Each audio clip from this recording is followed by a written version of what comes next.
नमस्कार मंडळी, साध्या सोप्या रेसिपीजमध्ये मी पूनम तुम्हा सगळ्यांचं मनापासून स्वागत करते।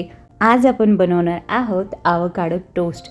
बनवायला खूप सोपा त्याचबरोबर अतिशय हेल्दी असा पदार्थ आहे हा। आणि आज ना आपण गव्हाच्या ब्रेडवर म्हणजे होल व्हीट ब्रेड आणलं मी ते त्यावर बनवणार आहे। आणि आपले महाराष्ट्रीयन लोक म्हणा किंवा भारतीय लोक म्हणा त्यांना जर कांदा, टोमॅटो, कोथिंबीर, लिंबू कशामध्येही टाकलं ना तर खूपच आवडतं। कारण की काय होतं, आवोकाडोला स्वतःची अशी टेस्टच नाही आहे, अगदी ब्लाइंड असतो हा। आणि त्यामध्ये आपण हे मस्त सगळे पदार्थ टाकले ना तर खूप छान चव येते त्याची। तर चला सुरुवात करूया। सगळ्यात अगोदर मी अगदी डार्क रंगाचं घेतलेलं आहे आवोकाडो, म्हणजे थोडंसं ब्राऊन आणि ब्लॅकच्या मध्ये असं आहे। आणि त्याचं कट करून मी सीड काढून घेते आणि त्यानंतर ना आपण ह्याचा छानपैकी गर काढून घेणार आहोत। चवीला म्हणाल तर उकडलेल्या बटाट्यासारखी साधारणतः ह्याची चव असते। मी जे आणलं होतं ना हे आवोकाडो तर ते छान पिकलेलं होतं, अगदी मऊ गर निघाला, पण थोडासा भाग आहे ना तो कडक होता, म्हणजे कमी पिकलेला होता। तर तो मी सुरीने छानपैकी त्याचे बारीक तुकडे कट करून घेतले। तर ते जे तुकडे किंवा चंक्स होते ना त्याची पण खूप छान टेस्ट येत होती टोस्टमध्ये। त्यामुळे तुम्ही ॲडिशनल तसे तुकडे करून घातले तरी पण छान लागते। आणि स्मॅश केल्यानंतर त्यात सगळ्यात अगोदर अर्धा लिंबाचा रस घालायचा आहे।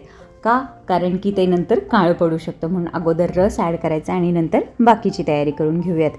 तर मी ते एक कांदा, एक टोमॅटो, थोडीशी कोथिंबीर आणि एक हिरवी मिरची हे सगळं छान बारीक चॉप करून घेतले आणि ते सगळ्यात आपण ह्याच्यामध्ये ॲड करणार आहोत। हिरवी मिरचीची क्वांटिटी मी अगदी थोडीशी घेतली।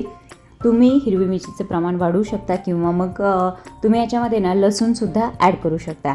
तर चवीनुसार मीठ घालायचं आहे, ऑरेगानो घालायचं आहे साधारणतः पाव चमचा, काळी मिरी पावडरसुद्धा पाव चमचा ॲड करायची आहे आणि चिली फ्लेक्ससुद्धा ॲड करू शकता। मी नाही ॲड केलेत, मी सगळ्यात शेवटी ॲड केले होते थोडेसे।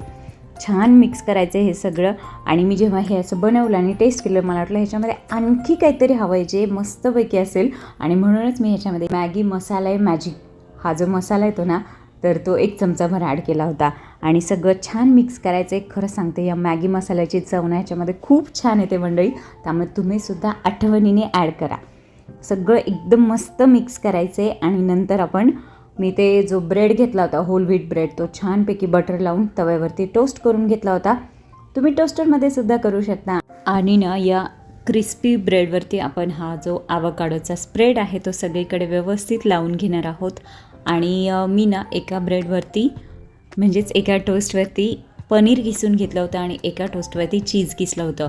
तुम्ही हा असाच सुद्धा खाऊ शकता, थोडेसे भाजलेले तीळ ह्याच्यावरती घालून किंवा मग चीज, पनीर अशा प्रकारे सुद्धा किसून घालून खाऊ शकता। खूप छान बनतं मंडळी। मी हा आवोकाडो टोस्ट पहिल्यांदाच बनवला आणि माझ्या घरी सगळ्यांना खूप आवडला। तुम्ही सुद्धा नक्की बनवून बघा मंडळी आणि मला कमेंटमध्ये सांगायला विसरू नका तुमचा आवोकाडो टोस्ट कसा बनला होता ते। मंडळी तुम्ही जर माझ्या चॅनलवर नवीन असाल तर मी माझ्या चॅनलवर अशाच साध्या सोप्या हेल्दी आणि झटपट बनणाऱ्या रेसिपीज अपलोड करत असते, ज्या की मी माझ्या घरामध्ये माझ्या फॅमिलीसाठी बनवते। त्यामुळे सगळ्या रेसिपीज या ट्राईड तर असतातच आणि टेस्टीसुद्धा 100%। त्यामुळे नक्की बनवून बघा आणि त्याचबरोबर ना चॅनलवर नवीन असाल तर चॅनलला सबस्क्राईब करा, व्हिडिओ आवडल्यास लाईक करा, शेअर करा, बेल आयकॉनचं बटन प्रेस करा जेणेकरून माझ्या नवनवीन रेसिपीचे अपडेट तुम्हाला येत राहतील। व्हिडिओ शेवटपर्यंत पाहताय त्यासाठी तुमचे खूप थँक्यू। असंच प्रेम देत राहा। बाय।